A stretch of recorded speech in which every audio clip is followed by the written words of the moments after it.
Hello दोस्तों, आज हम पढ़ेंगे ईवी हैवेल। तो बात करते हैं ईवी हैवेल की। तो ईवी हैवेल का पूरा नाम अर्नेस्ट विनफील्ड हैवेल था। बहुत बार पूछा गया है कि ईवी हैवेल का पूरा नाम क्या है, तो अर्नेस्ट विनफील्ड हैवेल है। इनका जन्म 1861 ईस्वी में लंदन में हुआ था। कहाँ हुआ था? 1861 ईस्वी में लंदन में हुआ था।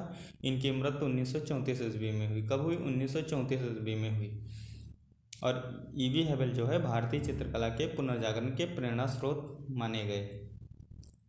और ये जो है ब्रिटिश कला इतिहासकार या समीक्षक थे, क्योंकि इन्होंने कला में गहन अध्ययन किया, इसलिए ये इतिहासकार या समीक्षक थे। और ईवी हैवेल ने किया क्या? तो ईवी हैवेल ने जब हमारी भारतीय चित्रकला जो संस्कृति थी वह विलुप्त होने लगी थी, तो इन्होंने संसार का जो ध्यान है हमारी भारतीय कला संस्कृति की ओर आकर्षित किया। कहने का मतलब यह है कि जब हमारी भारतीय चित्रकला जब विलुप्त होने लगी थी तो लोगों का जो ध्यान है उसकी तरफ नहीं था, क्योंकि इससे पहले अंग्रेज आ चुके थे, जिसकी वजह से हमारी जो संस्कृति थी वो क्या है, थोड़ी सी दबने लगी थी। फिर ईवी हैवेल ने जो संसार का जो ध्यान है यहाँ पर आकर्षित किया, दिखाया कि जो भारतीय चित्रकला है वो जो चित्रकला है वो आत्मा से अटैच है। तो जो यूरोपीय कला की बात करें तो उसको हम यथार्थवादी के रूप में देखते हैं, लेकिन जो भारतीय चित्रकला है वो आत्मा से जुड़ी है। इनका मानना था जो भारतीय चित्रकला है, जो इसका संबंध है, वो रिलेशन है, वो हमारी आत्मा है, आत्मा से है। जबकि हम यूरोपीय चित्रकला की बात करें तो जो उसका संबंध है वो भौतिकता से है, यानी कि सांसारिक चीज़ों से है। इसे सांसारिक चीज़ों से है। ईवी हैवेल ने जो चित्रकला का संबंध है उस संबंध जो है आत्मा से बताया है। किसने बताया है आत्मा से? तो ईवी हैवेल ने बताया है। और ईवी हैवेल ने जो है भारतीय चित्रकला का संबंध किससे बताया है? तो आत्मा से बताया है। पूछ लिया जाएगा ईवी हैवेल ने भारतीय चित्रकला का संबंध किससे बताया है? तो आत्मा से बताया है।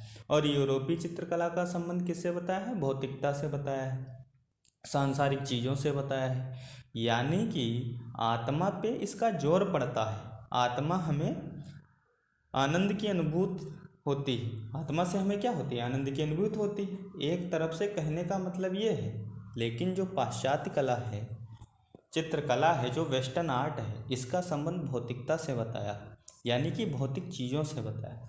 एक तरफ ईवी हैवेल वे हमारी भारतीय चित्रकला को ऊपर रखा है और वेस्टर्न आर्ट को नीचे रखा। इस वजह से इस तरीके से ईवी हैवेल हमारी भारतीय चित्रकला के प्रेरणा स्रोत बने।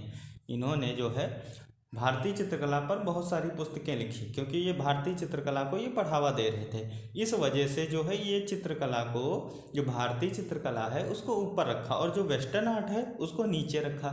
इस वजह से जो है ईवी हैवेल हमारी भारतीय चित्रकला के प्रेरणा स्रोत बने। तो भारतीय चित्रकला के पुनर्जागरण के प्रेरणा स्रोत कौन बने? ईवी हैवेल बने। अच्छा, पुनर्जागरण का मतलब क्या है?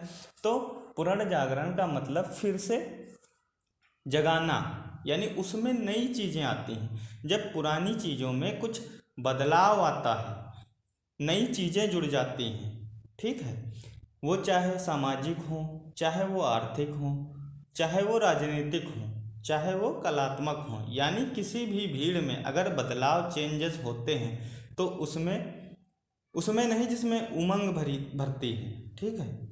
जब नई चीज़ों का उदय होता है तो उसको हम बोलते हैं पुनर्जागरण। यानी कि वो चाहे सामाजिक हो, चाहे वो आर्थिक हो, चाहे राजनीतिक हो, चाहे कलात्मक हो, यानी किसी भी भीड़ में अगर कोई बदलाव चेंज होता है तो, और नई चीज़ें उसका अगर नई चीज़ें उसमें जुड़ जाती हैं या उसका उदय होता है तो उसको हम बोलते हैं, क्या बोलते हैं? पुनर्जागरण बोलते हैं। तो ईवी हैवेल ने भारतीय चित्रकला को बढ़ावा देने के लिए बहुत सारी बुकें लिखी हैं, ठीक है। और वेस्टर्न जो समीक्षक, जो विचारक, जो फिलासफर थे जिन्होंने भारतीय चित्रकला को गलत ठहराया था, उनके विचारों को इन्होंने भ्रामक बताया। क्या बताया? भ्रामक बताया। और भारतीय चित्रकला के बारे में जिन्होंने गलत चीज़ें लिखी थी उनकी चीज़ों को इन्होंने भ्रामक बताया। अब ये आगे देखते हैं कि ये भारतीय परंपरावादी के पक्षधर थे। ये जो है भारतीय, क्योंकि ये भारतीय चित्रकला को बढ़ावा दे रहे थे।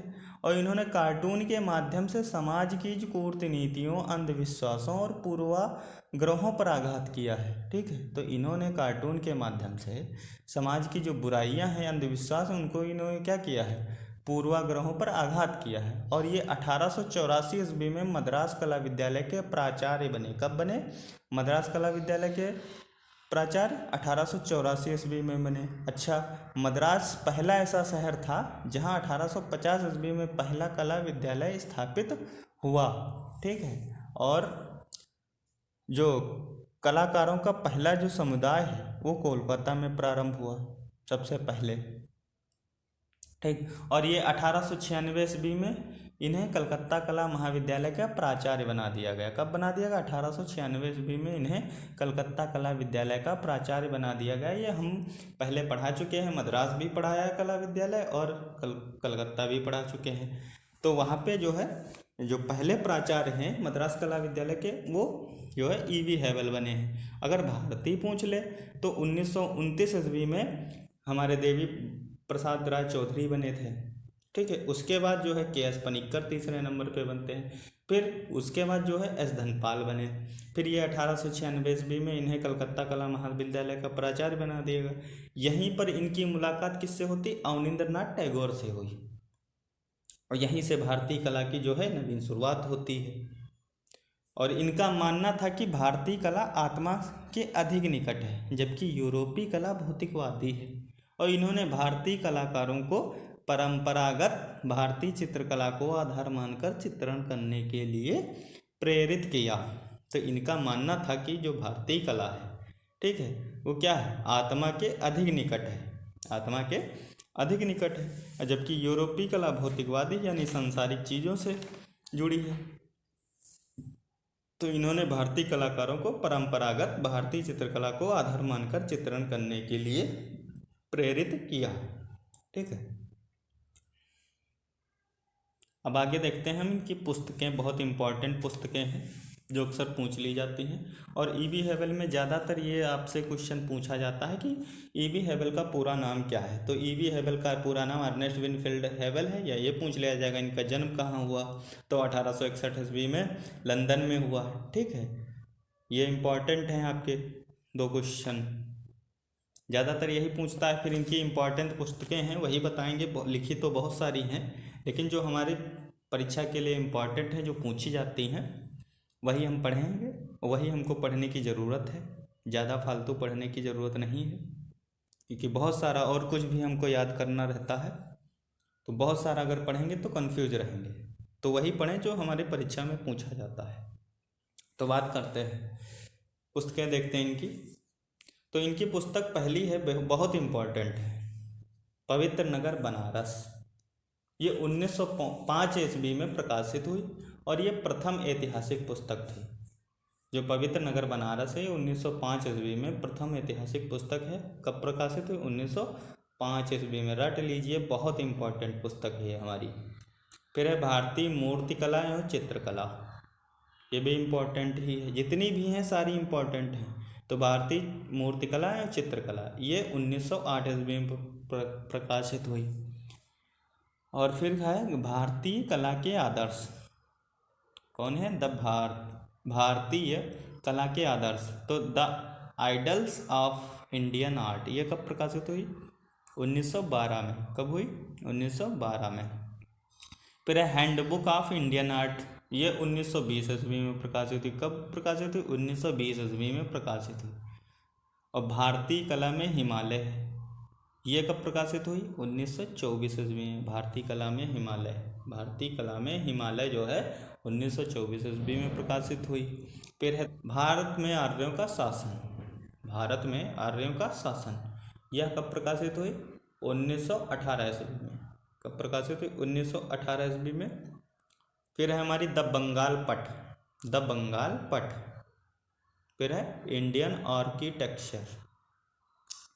तो सबसे पहले पुस्तक कौन है हमारी? पवित्र नगर बनारस, 1905 ईस्वी में, ये प्रथम ऐतिहासिक पुस्तक है। फिर कौन सी है? भारतीय मूर्तिकला एवं चित्रकला, 1908 ईस्वी में प्रकाशित हुई।